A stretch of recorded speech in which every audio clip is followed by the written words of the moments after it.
Reporting owners are insiders or individuals filing Section 16 Forms 3, 4, and 5.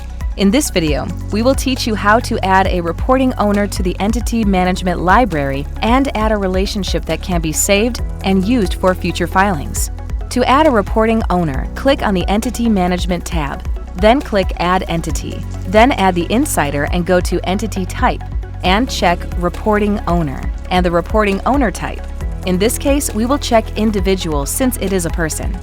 Now enter the CIK and CCC codes to ensure your filing is submitted under the correct SEC account.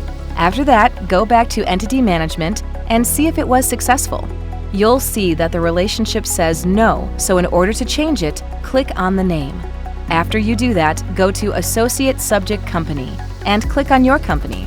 Then in Relationship, click on the appropriate title or titles, fill in the officer title if necessary, add the address, and then click Add Relationship, and you are done.